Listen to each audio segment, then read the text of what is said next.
इस लेसन में हम numpy अरेज डिस्कस करेंगे, कुछ और फंक्शन जो numpy के हैं। और numpy मैं आपको बता चुकी हूँ, ये पाइथन प्रोग्रामिंग लैंग्वेज में एक पैकेज है, एक लाइब्रेरी है जिसमें कुछ बिल्ट इन फंक्शन है। तो हम कुछ बिल्ट इन फंक्शन यहाँ डिस्कस करेंगे और मैं आपको एग्जाम्पल के थ्रू ये समझाऊंगी। लेकिन याद रहे कि जब भी आपने numpy को यूज़ करना है, सबसे पहले हम उसको इम्पोर्ट करते हैं एज np, और फिर हम वो फंक्शन यूज़ करते हैं। कौन कौन से फंक्शन यूज करेंगे हम? फुल फंक्शन यूज करेंगे, वंस, जीरोस, आई, रैंडम डॉट रैंडम। क्या होते हैं ये फंक्शन? देखिए, सबसे पहले मैंने आपसे कहा कि numpy हम यूज कर रहे हैं, इसलिए हमने numpy को इंपोर्ट करना है। तो आपने ये जरूर लिखना है, इंपोर्ट numpy एज np। उसके बाद ये मैंने एक कोडिंग तैयार की है आपके लिए। देखिए, यहाँ मैंने कमेंट लिखा है कि आपने क्रिएट करना है अ 3x3 अरे फिल्ड विथ 7। यानी आपने एक 3x3 अरे मींस मैट्रिक्स, आपने एक मैट्रिक्स लिखना है 3x3 का। 3 रिप्रेजेंट करता है रोज और ये 3 रिप्रेजेंट करता है कॉलम को। हमेशा फर्स्ट आपका के लिए रोज होती हैं। तो 3 रोज और 3 कॉलम हो और उन सब में 7 लिखा हो, तो आप कैसे करेंगे? मैंने इस वेरिएबल का नाम ही रख दिया है सेम अंडरस्कोर अरे, यानी सेम इसमें एलिमेंट्स होंगे is equal to N P. ये हो गया numpy डॉट फुल, के फुल का मीनिंग है, जो फर्स्ट फंक्शन फुल है इसका मीनिंग है कि वो 3x3 का मैट्रिक्स होगा, लेकिन उसमें वो फुल होगा 7 से। प्रिंट करना है सेम अंडरस्कोर अरे। ये छोटी सी कोडिंग है, इसको हम रन करते हैं। तो देखें, ये 3x3 मैट्रिक्स है, यानी 3 रोज हैं आपके पास हॉरिजॉन्टली और वर्टिकली 3 कॉलम्स हैं आपके पास, लेकिन सब में 7 7 लिखा है और यही इसकी रिक्वायरमेंट थी। ये फुल फंक्शन है। अगर मैं इसको थोड़ा सा और मॉडिफाई कर दूं और मैं कहूं कि 3x3 का ही मैट्रिक्स हो लेकिन 7.0 यानी कि फ्लोट हो, तो आपने सेम वैसे ही लिखना है। हम इसको एग्जीक्यूट करवाएंगे तो देखिए, यहाँ 7 7 था, यहाँ 7.7.0 आपके पास आ जाएगा। दोनों में ये डिफरेंस है। अब हम आगे चलते हैं। यहाँ मैंने लिख दिया है कि 5x5 का मैट्रिक्स हो इरे, लेकिन उसमें क्या हो? 8 हो, वो फिल्ड हो 8 से। ये भी फुल फंक्शन है। अब देखें, 5 रोज होंगी और 5 कॉलम्स आ जाएंगे आपके पास। देखिए, 1 2 3 4 5, 5 रोज हैं। 1 2 3 4 5 वर्टिकली 5 कॉलम्स हैं और सब में 8 है। अब आप इसकी प्रैक्टिस कीजिए, आप इसको 3x3 बना लें, 1x2 बना लें, आपकी ये हमने सीखा है फुल फंक्शन। अब हम आ जाते हैं जीरो फंक्शन के। जीरो फंक्शन क्या है? मैंने यहाँ लिखा है 4x4 अरे या मैट्रिक्स आपने बनाना है। आप कुछ भी लिख सकते हैं, 3x3 कर लें, 4x2 कर लें, लेकिन उसकी सारी एंट्रीज, सारे एलिमेंट उसमें जीरो होने चाहिए। इसलिए मैंने वेरिएबल का नाम ही zero underscore array is equal to np dot zeros किया है और प्रिंट करना है इस वेरिएबल को।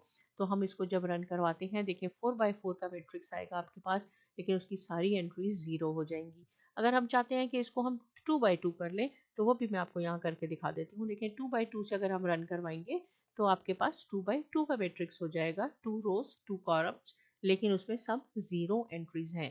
तो हम इसको जीरो मैट्रिक्स कहते हैं। आगे चलते हैं। अब हमने एक आई फंक्शन को यूज करना है, और आई फंक्शन क्या है numpy में, कि इससे क्या होता है? 4x4 का मैंने मैट्रिक्स लिखा है, आप इसको कुछ भी कर सकते हैं, यानी डायगोनल एंट्रीज आपकी 1 होंगी। ऑल एलिमेंट्स जो होंगे मैट्रिक्स में वो जीरो होने चाहिए। और जब डायगोनल एलिमेंट आपके पास एलिमेंट आपके पास 1 होते हैं, तो हम उसको यूनिट मैट्रिक्स कहते हैं या आइडेंटिटी मैट्रिक्स कहते हैं। इसलिए मैंने इसका नाम ही यूनिट अंडरस्कोर अरे रख लिया है। आप चाहें तो यूनिट अंडरस्कोर मैट्रिक्स भी रख सकते हैं। आई फंक्शन यूज कर रहे हैं, 4x4 का होगा। इसको हम रन करवाते हैं और देखें आपके पास, देखिए इसको डायगोनल कहते हैं, ये आपके पास डायगोनल है। डायगोनल आपके पास एलिमेंट सारे 1 हैं और ऑल एलिमेंट जीरो, ये सारे जीरो हैं। तो ये है हमारा आई फंक्शन। numpy में आई फंक्शन क्या करता है? मैट्रिक्स में डायगोनल एलिमेंट्स को 1 कर देता है, रिमेनिंग सारे एलिमेंट्स आपके जीरो हो जाएंगे। आप इसको 3x3 करके भी चेक कर सकते हैं। अगर हम इसको 3x3 करके चेक कर लें, तो आप देखेंगे कि 3 रोज 3 कॉलम हो जाएंगी आपके पास, लेकिन डायगोनल एलिमेंट्स आपके पास 1 ही रहेंगे। ये आई फंक्शन है इसका। अब है वंस फंक्शन।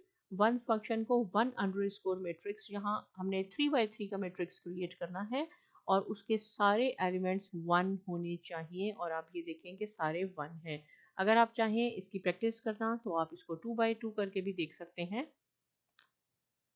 तो भी आपके पास, अगर हम इसको चाहें 4 बाई 2 करके देख लें और रन करवाते हैं तो 4 बाई 2 है, यानी 4 रोज हैं और 2 कॉलम्स हैं। फर्स्ट आपका एलिमेंट रिप्रेजेंट करता है नंबर ऑफ रोज और ये होती है नंबर ऑफ कॉलम्स। सो हम इसको कहेंगे 4 बाई 2 मैट्रिक्स, यानी 4 रोज हैं और 2 कॉलम्स हैं और सब 1 है। ये 1 फंक्शन है आपका नमपाई में। लास्ट फंक्शन हम डिस्कस करते हैं, इसके बाद थोड़े से कॉम्प्लेक्स फंक्शन पे चलेंगे।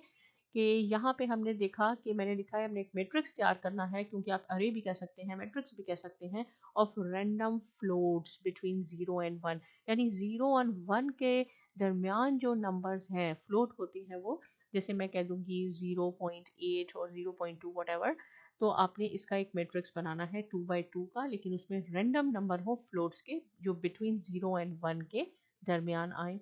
तो ये देखें, ये आपके पास 2 बाई 2 मैट्रिक्स है। अगर आप चाहते हैं हम इसको 4 बाई 4 करके देख लेते हैं, तो भी ये रैंडम नंबर आएंगे आपके पास 0 और 1 के।